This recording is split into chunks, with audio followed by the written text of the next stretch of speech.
नमस्कार, मैं doctor Priyank Chauhan, MBBS MD medicine, consultant physician, Siddhivinayak multi speciality hospital का ओनर एंड डायरेक्टर हूँ। हमारा हॉस्पिटल मुरादाबाद रोड, काशीपुर, उत्तराखंड में है और हमारी 5 ब्रांचेज में हम इसमें निरंतर पिछले 6 सालों से सेवाएं प्रदान कर रहे हैं, जिसमें कि medicine, gynae, paediatrics, orthopaedics and surgery है। आज 28 जुलाई को वर्ल्ड हेपेटाइटिस डे के उपलक्ष्य में मैं थोड़ा सा संक्षिप्त में आपको हेपेटाइटिस के बारे में बताना चाहूँगा। हेपेटाइटिस का मतलब लिवर का इन्फ्लेमेशन, मतलब लिवर पर सूजन होती है। यह मुख्यतः 2 प्रकार का होता है, acute hepatitis and chronic hepatitis. और इसके 2 ही मुख्यतः कारण होते हैं, viral hepatitis and non viral hepatitis. Viral hepatitis 5 प्रकार की होती है, मतलब वायरस से होने वाली hepatitis A, B, C, D, E, 5 virus मुख्यतः वायरल हेपेटाइटिस करते हैं।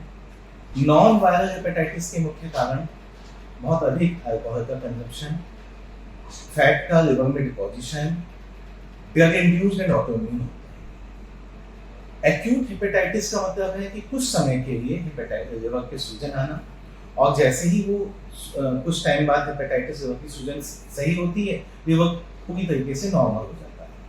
इसके लक्षण मुख्यतः जी मिचलाना, उल्टी होना, पीलिया होना, या बहुत ज़्यादा सीवियर इन्फ्लेमेशन में लिवर फेलियर होना भी होता है।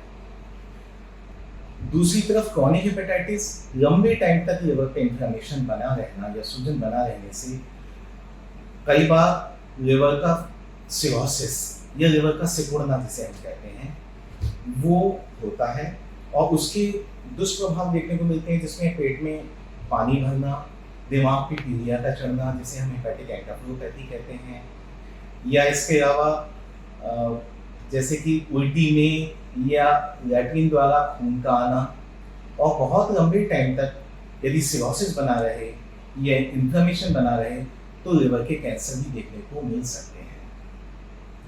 एक्यूट हेपेटाइटिस वायरल डिजीजेज में मेनली A और E हेपेटाइटिस करते हैं, जबकि क्रॉनिक हेपेटाइटिस B और C करते हैं। A और E को जब भी कभी हमें पीलिया या जी मिचलाने जैसे लक्षण देखने को मिले तो मेरा सभी से यह निवेदन है कि अपने घरेलू उपचार या किसी तरीके के झाड़ फूकों के अंधविश्वास से बचकर कि अपने नज़दीकी फिजिशियन से मिलें, हेपेटाइटिस का कारण पहचाने और उसका उस हिसाब से जिस प्रकार से निवारण होना चाहिए डॉक्टर से इलाज करना। इसमें ये देखना जरूरी होता है कि हेपेटाइटिस A और E है तो वो कुछ समय के इलाज के बाद पूर्णतः ठीक हो जाता है। E हेपेटाइटिस प्रेगनेंसी के लिए थोड़ा सा खतरनाक होता है। इसके जो गर्भवती महिलाएं हैं, यदि उनको किसी भी तरीके का पीलिया के लक्षण आते हैं तो वो अपनी गायनाकोलॉजिस्ट और साथ ही साथ उनके रिलेटेड कंसल्टेंट फिजिशियन से सलाह अवश्य।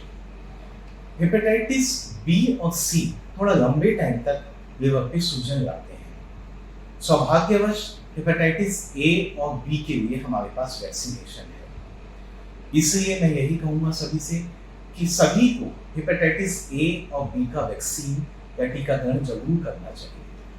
यही इसका सबसे बड़ा इलाज है। C का भी हमारे पास कोई भी टीका नहीं है, और ये अपने आप में क्रॉनिक बीमारियां, क्रॉनिक लिवर डिजीज करती है। इसके लिए हालांकि बहुत अच्छा उपचार अब मेडिकल साइंस में आ चुका है। जो पहले लंबे टाइम तक इंजेक्शन लेने पड़ते थे और जिनके बहुत दुष्प्रभाव देखने पड़ते थे, वो अब बहुत अच्छा इलाज 3 महीने की ओरल थेरेपी से हो चुका है, और जिससे पूरी तरीके से ये ठीक हो जाता है।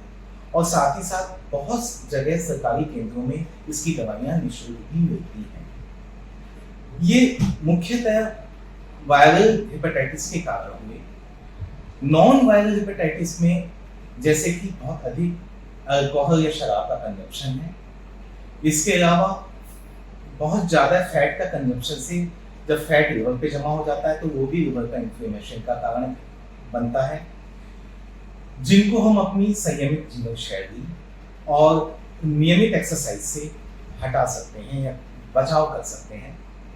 इसके अलावा ड्रग इंड्यूस्ड हेपेटाइटिस का मेन कारण जो है वो कुछ खराब दवाइयाँ हैं।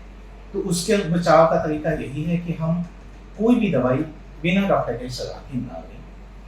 ऑटोइम्यून हेपेटाइटिस अपनी ही इम्यूनिटी का अपने ही लिवर पे जब हमें दुष्प्रभाव देखने को मिलता है उसे हम ऑटोइम्यून हेपेटाइटिस कहते हैं, जिसका कारण तो अपनी इम्यूनिटी ही है, परंतु उसको सही समय पर पहचान कर और डॉक्टर से सलाह लेकर हम उसके दुष्प्रभावों से बच सकते हैं। तो इस तरीके से मैं इस संक्षिप्त में ये हेपेटाइटिस के बारे में जानकारी देकर ये कहना चाहूँगा कि हेपेटाइटिस से जानकारी लेकर, जानकारी को समझकर और डॉक्टर से सही समय पर परामर्श करके हम इससे सही इलाज करें तो बहुत सारे दुष्प्रभावों से बच सकते हैं। और जब भी ऐसे कोई लक्षण जैसे कि झिंझ आना, पीलिया आना, ये सब ऐसे देखने को मिले तो फिर हमें अपने नज़दीकी फिजिशियन से तुरंत संपर्क करें या फिर हमारे से संपर्क करें। धन्यवाद।